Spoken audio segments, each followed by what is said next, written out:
Oh, yeah, we got Web JP in the chat. That's my GOAT. We played in a Wi-Fi tournament one time. He was very, very, ooh, yeah, very, very cool. That's a real nice Sheik. Yeah, also shout out to Web JP, another player that got top 33 at SmashCon. We had another one here today, Jules. True. So, very stacked event. All right, Montrose versus Chris. And here we do have the Ness coming out. Yeah, so this must be a matchup thing because we're not going to even try the Game & Watch. Yeah, the GOAT. What's that, Web? All right, PK Fire coming out, not going to connect, looking to break down the walls and get advantage state started. Montrose, proficient with so many characters and shifting gears quickly into the Ness. I think, people say Diddy Kong's a bad matchup, and, though the Diddy's been taking a bunch of sets, he's like, this matchup is much better, so this is what I'll go with. Mm-hmm. Tennessee is interesting to start on, too. Yeah. I think we've seen some interesting starting picks tonight from every set with Montrose. It makes perfect sense for Montrose, I think, because you're still going to have back air killing. Oh, yeah. I mean, I'm sorry. Well, back air as well, but I meant back throw. Yeah. It's going off the side before it is off the top. One of the crazy things about Ness is that like 100%, like every move in your kit, every move in your kit kills. So his goal is going to be to find those combos, rack them up to 100, and then just like kill them off the side kind of early before Chris can get his advantage rolling. A little overextension there. Minecart will indeed get you off, Steve. All right, Montrose still swinging, playing very aggressive actually. Yeah. Ooh, that's kind of a scary spot. Showing off Ness's tools in these matchups. The range that Montrose is playing at right now is really tough for Chris because it's like PK Fire is like hitting just like the tipper. Ooh. It's like very, very safe. And if he does land it, he goes in. If he doesn't, he just resets the scenario. But that minecart, beep, beep, coming through. Yup, running you over. I saw the fishing rod starting to come out. A little bit of a slow startup. Grab. Ooh, the down smash, cleaning it up, yo-yoing on him. Swinging in the wrong direction there. We can't all have auto turnaround. Yep, exactly. Montrose with the awareness to punish and get a really solid punish as well. See, Chris has just kind of been jumping in a little bit here, holding forward a little. Yep. Oh, okay. He was like, let me get as much. a little long on that. Yeah, he wanted to get as much percent as possible, or maybe even find the. I don't know if that would kill even fully charged at 18%, but in that spot on the platform on Town, maybe. Town is short on the side, and Yo-Yo takes it off the top. I did not expect that.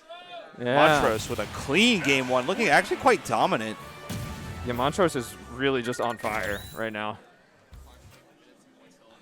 Yeah, excellent play. And I've always been so impressed with Montrose being able to pivot between these different characters and just continue to play at this incredibly high level. Yeah, I really think we might be seeing like a Montrose into Oolong Grands. Yeah. Just based on this momentum. But I mean it's still early. killers down there. And we got the Game & Watch coming out again from Chris.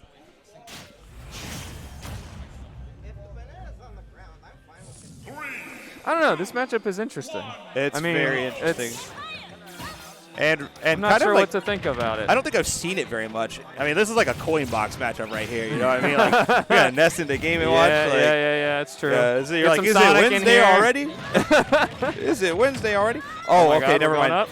This is losers finals. Okay, so the winner of this will face off against Oolong, and it is looking pretty Montrose favored, but Chris with a slight percent lead right now. He said, you know what, don't count me out yet. I've been gaming all day, and I could do a little more. Yeah, and so, I mean, obviously Game & Watch has, like, the strongest shield, right? You got the up B. But Ness doesn't really want to hit your shield. Wants to just grab you. Another yo-yo kill. The off the side. Awareness from Montrose in the last two sets has been really remarkable. I'm understanding. Really surprised that Chris would run it back just to Town and City. I think Ness is really good here. Yeah, just the kill power. But, you know, it is funny, too, because I feel like Game & Watch kills off the top a good bit with that, like, the up smash. But, you know, they do have the down smash, F smash setups, too, and that'll kill even earlier here. Yeah. But right now, there's no chance for a kill if you're just getting overwhelmed by Ness. This psychic child is just continuously pressuring you. Trying to read a roll there, I think. Back air going to clean it up. 3 stocks to 1. Movement in the air there, just maneuvering around the bomb, throwing out the back air. I want to see Chris go me sword fighter. I just want to see it. I mean, back against the wall might happen. Yeah, he got the Montrose has this game watch figured out. Yeah, he got the download right now. Unless we start seeing some momentum coming out, I would probably switch, try something. You might want to try something weird. I think this obviously the Steve could do it. I think Montrose realized like how dominant this is right now. It's just like, you know what? I'm just gonna chill. I'm just gonna disengage a little. Yeah, that's gonna be the up air killing off the top. That's such a powerful character in terms of kill power.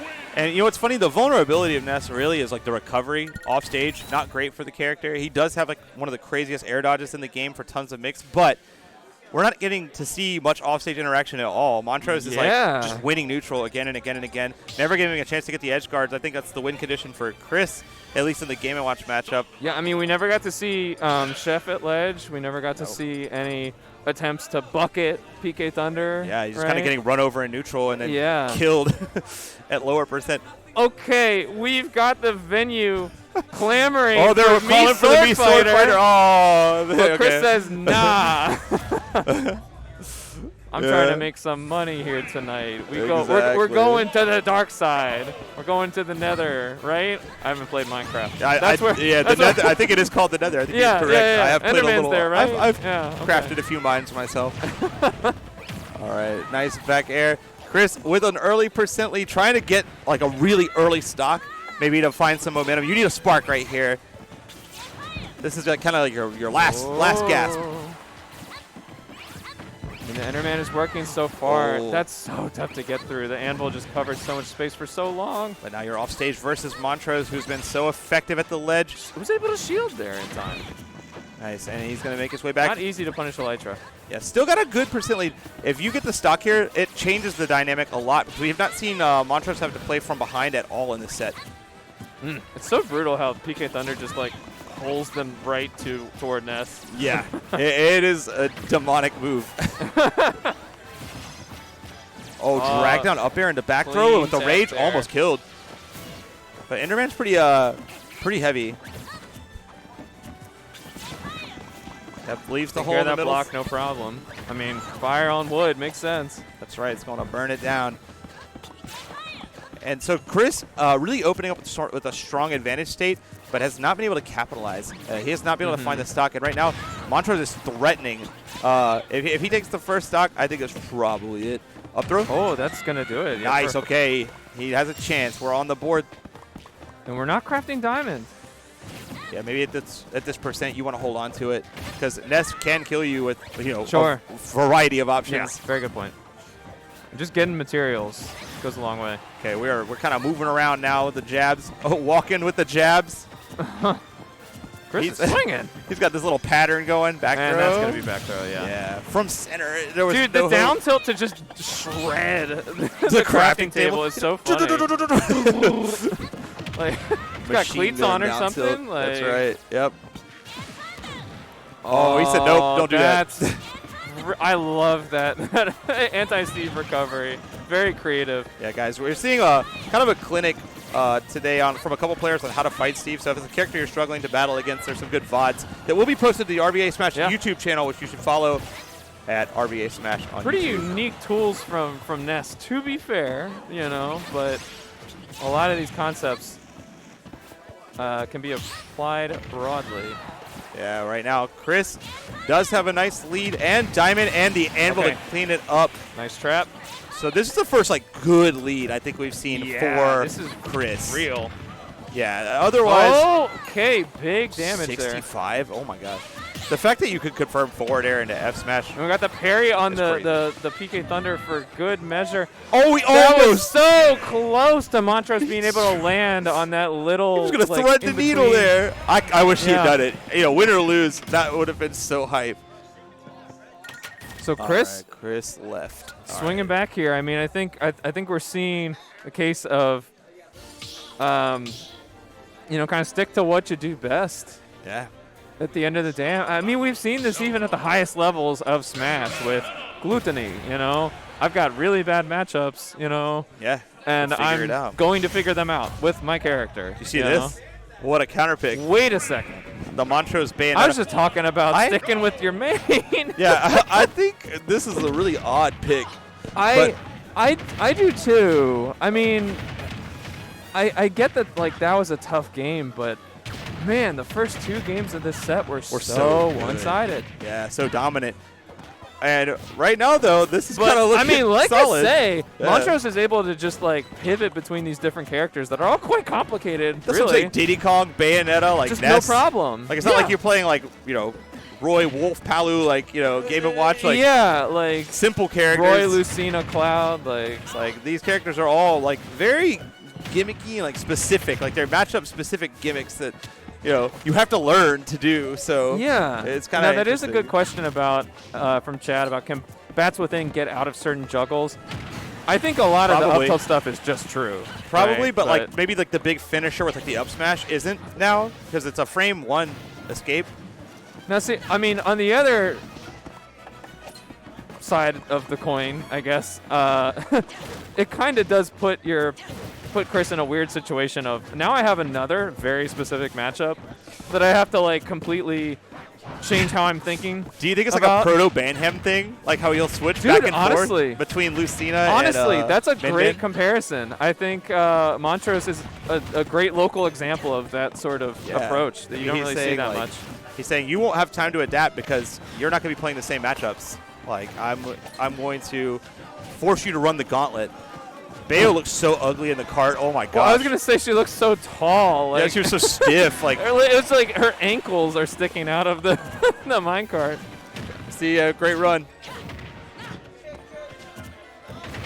All right, great. So, I mean, the switch here is definitely working. I mean, you want to talk about true combos. I mean, Steve can get out of a lot of uncomfy juggle scenarios, but I mean, what do you do about that? Oh man, so much damage from that. What in the world? How much was it? I didn't notice. It was I feel like it was a good 20% just from continuously cascading down with the gun. And that's for free. Yeah, that's what I'm saying. You take those to the bank, and now jab will kill, forward throw will kill. Back air definitely super kills. That should kill, right? Yeah, barely. Just barely. That's so crucial that Bayonetta has those tools. Yeah. The jab and the forward throw, because I was thinking you just need a back air here. Yeah, it's funny. Bayo stocks have been rising in the meta lately. We've seen a lot of the Bayos starting to do better in the late meta as they learn all these matchups and figure out how their tools work in a Fighter Pass 2 and stuff. Oh, okay. Man, you can die very early. I mean that could work, right? Yeah, why not just I respect going for that. Chris playing from behind a little bit. You make something happen. And Bayonetta is light. Oh, little setup there. Did you see trying that? to get the bounce. The back throw on the block will kill you. Spike. It's a guarantee. It's a checkmate scenario because if you tech the block, they F-smash you. Huh. That was interesting. Taking out the block kind of worked as a bait. Yeah.